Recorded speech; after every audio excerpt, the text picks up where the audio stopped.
स्वामी भी, उन्हें माता की ही आवाज लगी, जबकि वो आवाज सुखदेव जी की। तब जैसे ही कथा महादेव जी ने सुनाना प्रारंभ करी, महादेव जी ने ताली बजाई तीसरी, जिससे सब जने पशु पक्षी चले गए थे, वृक्ष से भी जितने थे वो सब चले गए।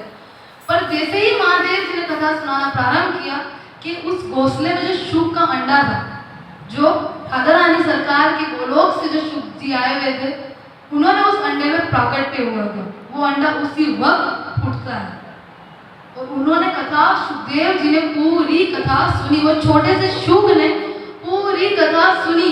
माता के सोने के बाद मिट्टू की आदत होती है तोते की कि वो एक शब्द अगर बार बार सुने तो उसे दोहराने लगता है।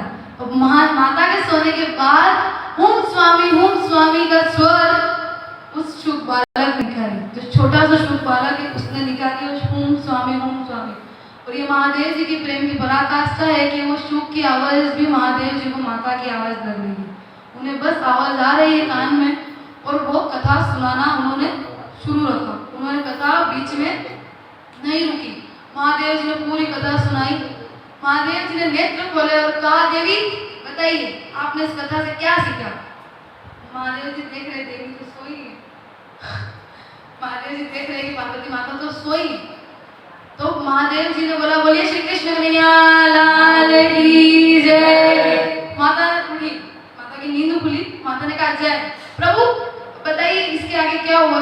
महादेव जी ने कहा कथा पूरी हो गई देवी, आप सो गई थी बीच में। माता ने कहा मुझे क्षमा कर दीजिए, मुझे क्षमा कर दीजिए, आप एक बार फिर कथा सुनाइए।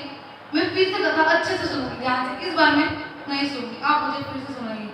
महादेव जी ने कहा कि कथा सुना देंगे, उसमें कोई दिक्कत नहीं, आपको कथा फिर से सुना देंगे, पर आप अगर सो रही थी तो हुम स्वामी कौन बोल रहा था, वो स्वर किसका था, वो कथा के बीच में आपके अलावा ये कथा और किसने सुनी, मेरी अनवज्ञा किसने की। महादेव जी ने ताली का जो उनका बजाना था वो महादेव जी का आदेश था सभी को कि सभी एकांत में हमें रहने दें। महादेव जी और माता पार्वती का उस समय एकांत का समय था, क्योंकि वो कथा अमर कथा है, सुनने वाला अमर हो जाएगा। महादेव जी इधर उधर देखते हैं, महादेव जी ने पीछे देखा, पीछे महादेव जी के जो महादेव जी विराजमान थे वहां पीछे शुक का अंडा फूटा हुआ था, और वो शुक बालक हुम स्वामी कह रहा था, और उसने पूरी कथा सुनी।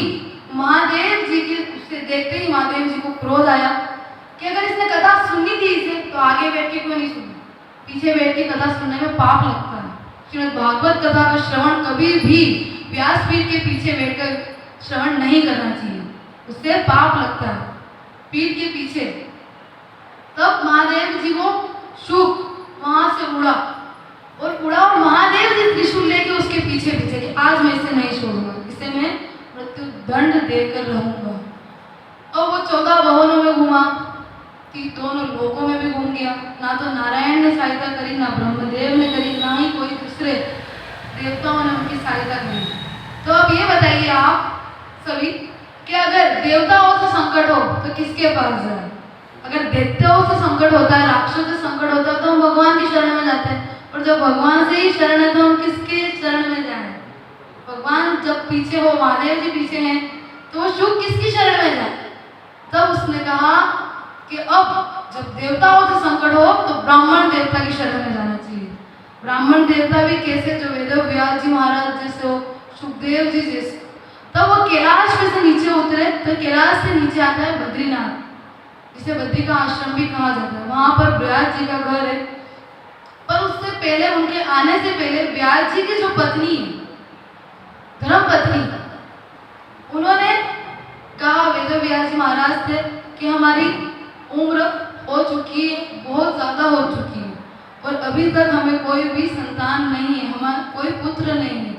वेद व्यास जी ने कहा जब भी प्रभु की इच्छा होगी तब हो जाएगा। और वो शुक बालक दौड़ते दौड़ते दौड़ते आया, व्यास जी के घर में उन्होंने प्रवेश किया। व्यास जी आंगन में थे, घर में अंदर प्रवेश किया। तब जो व्यास जी की जो धर्म पत्नी है, उन्होंने वासी लेने के लिए अपना मुंह खोला, और वो शुक उनके मुख्य द्वार से होते हुए गर्भगृह में प्रवेश कर दिया। और महादेव जी इसके पीछे पीछे आए और वेद व्यास जी महाराज ने देखा कि महादेव जी विकराल स्वरूप में दर्शन देने आ रहे हैं। और इस भयानक स्वरूप महादेव जी क्रोध में, नेत्र लाल, त्रिशूल हाथ में, ऐसे रूप में दर्शन करते वेद व्यास जी महाराज ने कहा, प्रभु हमसे जो गलती हो गई क्षमा कीजिए। आपने दर्शन भी दिए पहली बार, वो भी इस अवस्था में, इतना भयानक स्वरूप, इतने क्रोध में, हमें क्षमा कर दीजिए, हमसे क्या भूल हुई। तो वेद व्यास जी को महादेव जी ने कहा, हम आपको दर्शन देने नहीं आए, मेरे कैलाश पर्वत से एक चोर चोरी करके भागा है, मैं उसे पकड़ने आया हूँ। आपके घर में गया, मैंने देखा उसे बाहर निकाल के, उस चोर को मैं मृत्यु दंड देकर रहूंगा। तो व्यास जी ने पूछा, चोरी और वो भी आपके कैलाश पर, चुराने को है क्या? क्योंकि महादेव जी अपने पास कोई भी ऐसी अमूल्य वस्तु नहीं रखते। महादेव जी का कैलाश पर वास है, वहां पर कोई भी ऐसी वस्तु नहीं है जिससे कोई चुराए, और है तो खाने पीने की चीजें, खाद्य पदार्थ की अगर वस्तु चुराई और उसके पीछे इतना क्रोध, तब महादेव जी ने कहा, उसने मेरी अमर कथा चुराई है, उसने चोरी से मेरी अमर कथा सुनी है, मैं उसे मृत्यु दंड देकर रहूंगा, उसे बाहर निकालो। वेद व्यास जी ने कहा, प्रभु क्षमा कीजिए महादेव जी, पर अगर उसने आपकी अमर कथा सुन ली तो वो तो अमर हो गया, आप तो उसे मार ही नहीं सकते। यानी क्रोध में महादेव जी भी सोचने की क्षमता उनकी क्षीण हो गई, उन्होंने ये विचार नहीं किया कि उसने अमर कथा सुनी है तो वो अमर हो गया, उसे मृत्यु दंड नहीं दिया जा सकता। तो महादेव जी ने कहा, ठीक है, मैं उसे मृत्यु दंड नहीं दे सकता तो क्या हुआ? वेद व्यास जी ने कहा कि आप उसे मृत्यु दंड दे सकते हैं, आप कालों की काल महाकाल है, आप जो चाहे वो कर सकते हैं प्रभु, पर अगर आपने उसे मृत्यु दंड दिया तो आपकी अमर कथा झूठी हो जाएगी, फिर उसको सुनने वाला अमर कैसे होगा? महादेव जी ने कहा, ठीक है, मैं उसे मृत्यु दंड नहीं दूंगा तो क्या हुआ, मैं उसे अपने साथ कैलाश पर रखूंगा। तो वेद व्यास जी ने कहा, ओ भाग्य उसके जो आपके पास कैलाश पर रहे, या वर्षों तपस्या करने के बाद आपकी एक झलक देखने को मिलती है, तब वो आपके कैलाश पर रहेगा, जन्म लेते ही वो आपके कैलाश पर रहेगा, तो उसके तो अहोभाग्य। महादेव जी ने कहा, जन्म लेते का मतलब क्या? तब व्यास जी ने बताया कि उसने तो गर्भगृह में प्रवेश कर लिया, अब तो वो 9 महीने के बाद ही आएगा बाहर बालक के रूप में।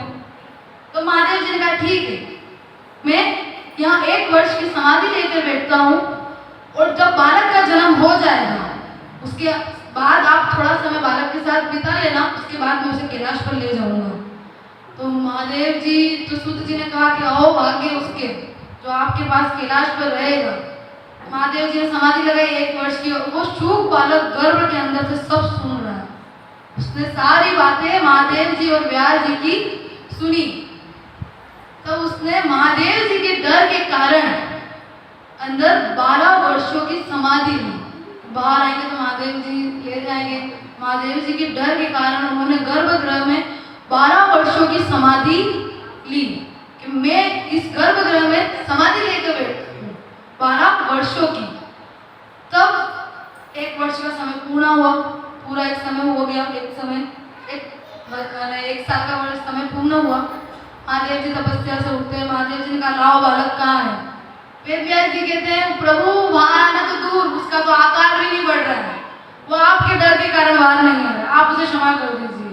तो महादेव जी ने नेत्र बंद करे और उन्होंने देखा कि अनधिकारी कथा नहीं सुन सकता कभी भी, अधिकारियों को ही कथा मिलती है, जो यहाँ कथा श्रवण के लिए आए हैं उन्हें वो अधिकार होता है, तभी उन्हें कथा श्रवण कर सहयोग मिलता है। तो महादेव जी ने नेत्र बंद करे तब उन्हें गोलोक में श्री राधा रानी का उन्हें संवाद दिखा कि राधा रानी श्री सरकार ने उन्हें आदेश दिया कि जाओ कैलाश पर और कथा सुनो। महादेव जी ने कहा, ये तो हमारे स्वामी जी का आदेश है। महादेव जी क्षमा करते और कैलाश वापस लौट जाते। पर अब और समय निकला, 2 साल, 3 साल, 4 साल, तो बाहर ही नहीं आए, तो बाहर आने का नाम ही नहीं लिया। तब एक बार वेद व्यास जी की जो धर्म पत्नी है, उन्हें अपने गर्भ में से वैदिक मंत्रों की ध्वनि सुनाई दी। उन्होंने कहा व्यास जी को कि स्वामी, मेरे गर्भ में से वैदिक मंत्रों की ध्वनि आ रही है, अवश्य अंदर कोई ज्ञानी बालक है। वेद व्यास जी ने कहा, ज्ञानी है तो बाहर तो आए, कब आएंगे बाहर ये? तब ऐसे करते करते 12 जब निकले, 11.5 वर्ष निकले, 12 वर्ष में कुछ समय शेष था, तब उन्हें वेदव्यास जी ने बात करी गर्भ के बाहर से अंदर सुखदेव जी से कि कहा, पुत्र तुम बाहर क्यों नहीं आ रहे, बाहर आओ, देखो ये दुनिया, ये सृष्टि भगवान ने कितनी सुंदर बनाई है। तो उसने कहा मैं इसके बाहर नहीं आ रहा। यहाँ आते ही, यहाँ पृथ्वी लोक मृत्यु लोक पे जन्म लेते ही आप भगवान को भूल जाते हैं, मुझे बाहर नहीं आना। तो उन्होंने कहा तब तक तो तुम कब तक अंदर रहोगे? उन्होंने कहा मैं तो अंदर ही रहूंगा, मुझे बाहर नहीं आना है। तो उन्होंने कहा ठीक है तुम बाहर आओ, भगवान की माया जो है वो तुम्हें प्रभावित नहीं करेगी, मैं तुम्हें वचन देता हूँ। तो उन्होंने कहा आपके वचन पर मुझे यकीन नहीं है, आप खुद एक गृहस्थ ऋषि हैं, मुझे आप पर विश्वास नहीं है। अगर जो आप कह रहे हैं, अगर साक्षात भगवान आकर मुझे ये कह दे कि उनकी माया मुझे स्पर्श नहीं करेगी, तभी मैं बाहर आऊंगा। सुखदेव जी के जन्म के लिए भगवान को धरती पर आना पड़ा। भगवान आते हैं, उनसे बात करते हैं कि बस तुम बाहर आओ, ये पृथ्वी, ये प्रकृति, जो ये संसार है बहुत सुंदर बनाया है मैंने, तुम बाहर आओ, तुम बाहर आओ और यहाँ पर आकर ये देखो। तो उन्होंने प्रभु को भी यही कहा, प्रभु मैं बाहर नहीं आ रहा हूँ, आपकी माया आते ही मनुष्य को स्पर्श कर लेती है और वो ऐसी स्पर्श करती है कि जीवन तक, जब तक वो जीता है तब तक वो माया के वश में ही रहता है, वो आपको भूल जाता है, पृथ्वी पर, पृथ्वी लोक पर मुझे नहीं आना। तब भगवान ने कहा मैं तुम्हें वचन देता हूँ कि मेरी माया तुम्हें स्पर्श नहीं करेगी। तब सुखदेव जी ने कहा कि मैं जन्म तभी लूंगा तब आपकी माया रुकेगी। भगवान ने कहा वो कैसे रुक सकती है, वह तो रुक ही नहीं सकती, उससे तो सृष्टि का संचार चल रहा है, वो कैसे रुक सकती है। तब उन्होंने कहा कि मैं अतिरिक्त तो मैं बाहर नहीं आऊंगा। तो भगवान ने कहा ठीक है, एक क्षण का भी जो 100 हिस्सा होता है उतने क्षण के लिए मैं अपनी माया रोकूंगा और उस समय तुम्हें जन्म लेना है। तो उन्होंने कहा ठीक है प्रभु, पर अभी नहीं, मैं जब कहूँ तब आप अपनी माया रोकना, अभी नहीं। उन्होंने अपने अंदर सब तैयारी करी और उन्होंने कहा प्रभु माया रोकी। जैसे ही प्रभु ने अपनी माया रोकी, यहाँ साक्षात श्री सुखदेव मुनि महाराज का प्रागट्य हुआ। बोले सुखदेव मुनि महाराज की जय। सुखदेव जी का जन्म हुआ। सुखदेव जी जन्म से ही 12 वर्ष के हैं, क्योंकि उन्होंने 12 वर्ष बाद जन्म लिया। वो 12 वर्ष की आयु के हैं, उन्होंने जन्म लेते ही वन में प्रस्थान किया। व्यास जी उनके पीछे पीछे गए उन्हें रोकने के लिए, पुत्र रुक जाओ, पुत्र रुक जाओ, तुम मत जाओ, तुम अगर तुम्हें तपस्या करनी है, तुम्हें जो करना है मैं तुम्हें करने दूंगा, पर अभी इस क्षण तुम रुक जाओ, कुछ समय हमारे साथ व्यतीत करो, फिर तुम जाना।